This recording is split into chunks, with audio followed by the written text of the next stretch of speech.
Hello, this is Chris Gibbs, and welcome to another episode of DYNICS from the plant floor up.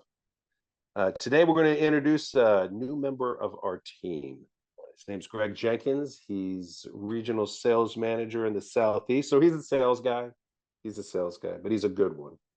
And that's why he's joined our team. So welcome aboard, Greg. Thank you very much, Chris. Glad to be here. Yeah, we are glad to have you on the team with us.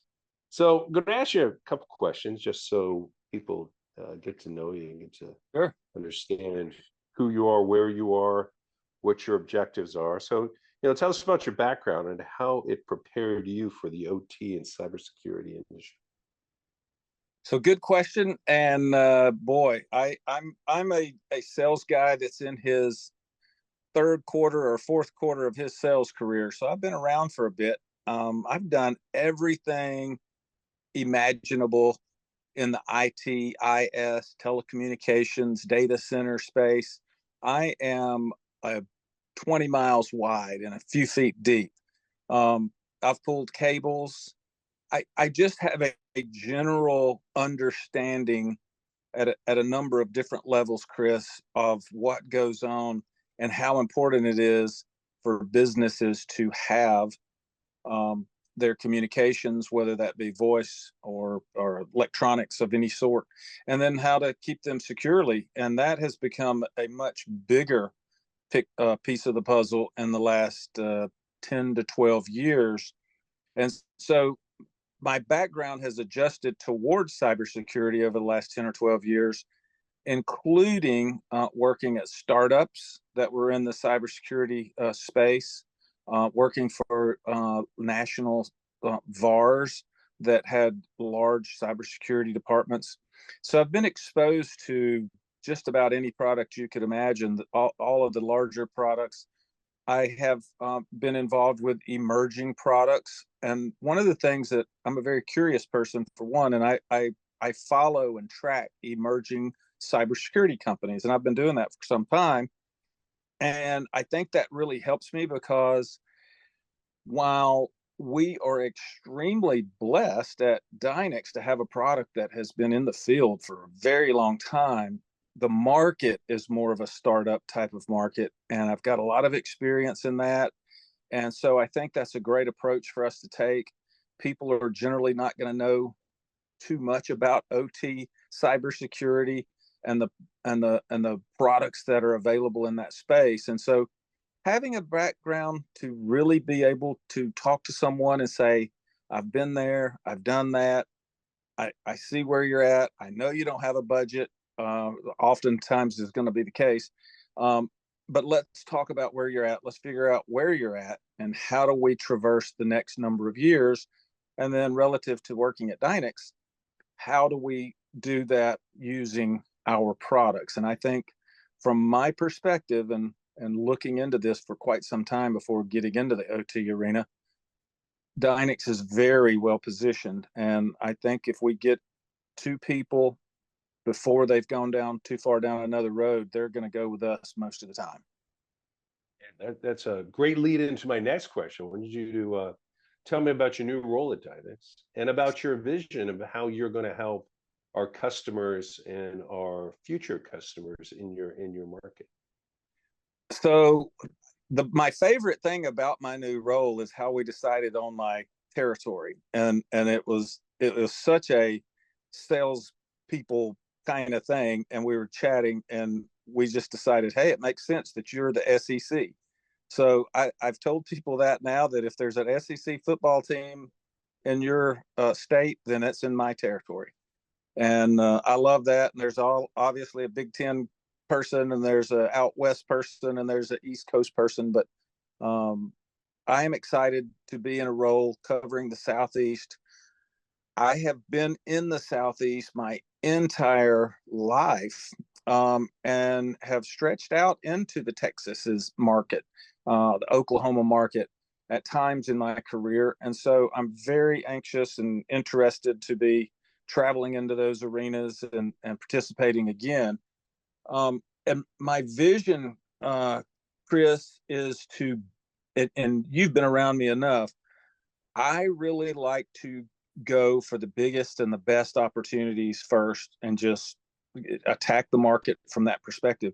So my vision is to build 4, 5, 6, and growing mammoth revenue streams through partner distributors in various different industries and getting into those industries. And we've talked about how we might do that, but certainly we have already positioned well in the utility industry, in the wastewater industry. And now it is using partners that DYNICS already has and firing up their base of sales folks and helping them to understand how best to position this product. And then creating new streams of revenue potential through people that they trust. And that's one of the biggest things. And it goes along with my vision. I want to be alongside people who have relationships with companies that trust them, because I don't think you can sell cybersecurity without that. And I'm not going to be able to know everybody in 10, 12 states.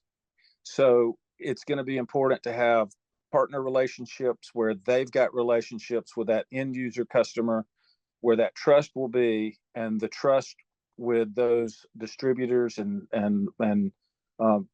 manufacturer reps are going to be pivotal in us positioning the product. So that's my vision, is to create large streams through various different methods, but doing it through partners. That's a good point. Trust is a big word. On the technology side, we like to tout that we're as near to zero trust as you can get. The first packet, the first ARP has to traverse, but after that, if it's not trusted and is deemed risk, we will stop it. So bringing in and working with trusted partners who have already established relationship with prospective customers, I think that's a great plan. We've got a tool set that does things fairly uniquely in the market, so I can see them taking advantage of this. I mean, even our flow controller is name trust. So that's an interesting point. Looking hey, I got it. Yeah, and looking go ahead. at the product, I've kind of termed it as zero trust plus. You're as near zero trust as you can be, but you've got some great tools to use, as well as extracting data and being able to push that data around securely. I think that's going to be a real big key for us, the Fusion product. That's an innovative use of words. Maybe that's your one of your strengths and superpowers. But what do you think it is? So you used it earlier. One of my I'm blessed to have a superpower, and I think I've aged myself into it. But it's to collect the trust of those that work with me, and you have to build that for quite some time in your local community. And I've done that, and I think my network would speak to that. And so that's just a big deal. I at least have a voice in the room and an opportunity to present something. And thus far, and those that I've done that and that we've engaged with, the DYNICS product has held up exceptionally well. And so, the superpower of having trust and walking into a room and being able to garner that is a big deal, but it doesn't come easily. And I'm thankful and blessed to feel it as though I've got that. Must be constantly earned, no question about it. Absolutely. But a worthy goal.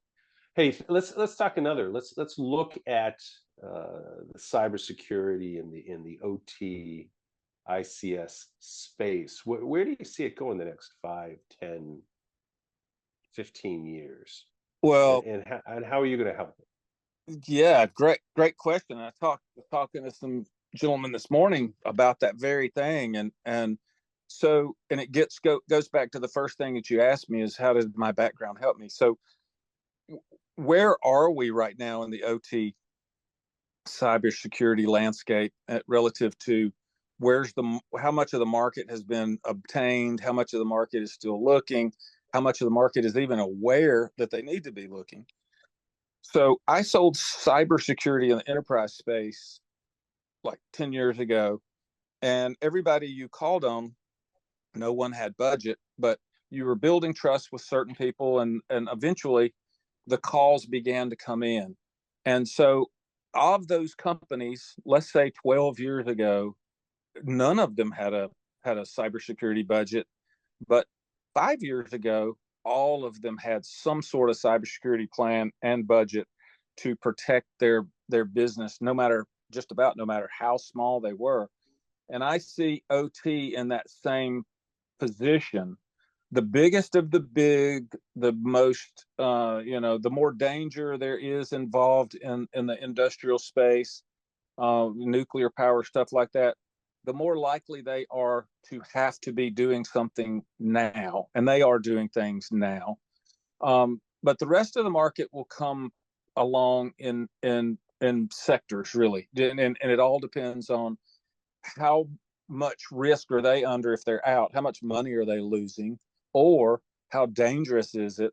One of those two things will dictate when they come into seriously protecting their OT assets, right? So I see us in the early stages of that. I would say we are maybe at the 10-yard line with 90 yards to go for a touchdown to the market being full. And over the course of the next 3 to 5 years, I think the market will all come in, right? Just about everyone will have some type of product. They will have taken some steps in that amount of time over the next 3 to 5 years to protect themselves. After 5 years, it's more of a, hey, we like what we got. We're going to keep it. We're going to keep our licenses going. We're going to keep what we've got. And that's going to be the large majority. Those that may not like what they got are going to be looking around, and the market will shift around a little bit with various different players from years 5 through 15, if you will. So I think far and away, and it is absolutely why I'm here, is there couldn't be a more important time in the OT industry for a company with a product that's a value product to have salespeople out on the street, evangelizing and letting people know what you got. So that would be it over a 3 to 5 and then a 5 to 15. Fair enough? I like that vision. And now it's time to, now that we have the playbook, it's time to execute. The game's still on. So to use another football analogy, it's go time. Absolutely. All right. Well, Greg, thank you for this. Well, welcome to the team. We look forward to seeing what you're going to do. And with that, we will end this episode of From the Plant Floor Up.